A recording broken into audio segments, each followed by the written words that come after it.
તમારી સાથે નહીં આવે, તમારું જ્યારે આ શરીર તમારો સાથ છોડી દેશે ને, આ દેહ નીકળી જશે બાપ, આત્મા આની અંદરથી એકવાર નીકળી જશે ને, તમારી અગાઢ સંપત્તિ હશે તોય પડી રહેશે, તમારી મોંઘી દાટ ગાડી હશે તોય પડી રહેશે, મોંઘો બંગલો હશે ને તોય પડી રહેશે.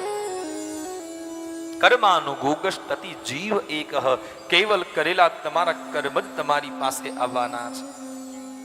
અને એટલે અહીંયા વેદવ્યાસે માં જગદંબાને પહેલા શ્લોકની અંદર વાણીની માંગણી કરી છે કે માં, વાણી આપવી હોય ને તો એટલી સારી વાણી આપજે કે જેનાથી મારું જીવન પણ મધુર બની જાય. સંસ્કૃત સુભાષિતની અંદર લખ્યું છે કે કાંતા પ્રિય ભાષિની. કાંતા એટલે નામની વાત નથી હો, પણ સંસ્કૃતની અંદર કાંતાનો અર્થ થાય છે પત્ની. ઘરની અંદર રહેલી પત્ની એ મધુર ભાષી હોવી જોઈએ, કર્કશા ન હોવી જોઈએ. કાંતા પ્રિય ભાષિની, તમારી વાણી તમારી મધુર હોવી જોઈએ સાહેબ. અને જેટલી તમારી વાણી મધુર હશે ને એટલા તમારા સંબંધો સારા બનશે. આપણે કોઈ સત્પુરુષ મહાપુરુષ પાસે ગયા હોઈએ તો આપણે ઘણી વાર કહીએ છીએ ને કે બાબા નાભીથી હારા આશીર્વાદ દ્યો, હે ને? એ આ પશ્ચંતી વાણી છે. પશ્ચંતી વાણી જે નાભીમાંથી નીકળે છે, અને છેલ્લી બતાવી છે વૈખરી વાણી જે આપણા કંઠમાંથી નીકળે છે. વૈખરી વાણીનો અર્થ થાય છે કંઠમાંથી જે વાણી નીકળે એ વાણી. અને એટલે તો મેં સવારે મા પાસે કીધું છે ને કે માગવું હોય કેવું માંગવાનું? વાણી આપો ને પરમેશ્વરી માં બહુચરા, ગુણલા તમારા ગવા. વાણી આપો ને પરમેશ્વરી માં બહુચરા, ગુણલા તમારા. આ પદ એ વલ્લભ ભટ્ટ દ્વારા ગવામાં આવ્યું છે. અને એ વલ્લભ ભટ્ટે આની અંદર પણ એ જ ભાવ આપ્યો છે. કયો? વાણી આપો ને પરમેશ્વરી માં, જેથી કરીને તારા ગુણલા હું ગાઈ શકું.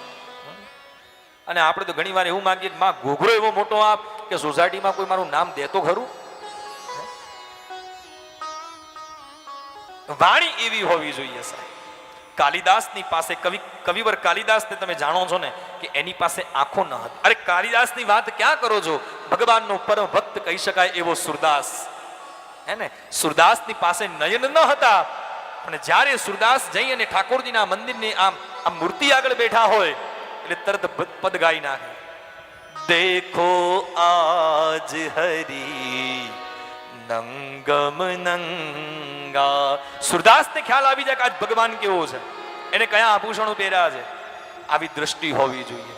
ભલે એની પાસે દ્રષ્ટિ ન હતી, તેમ છતાં પણ એની પાસે પરમ દ્રષ્ટિ હતી.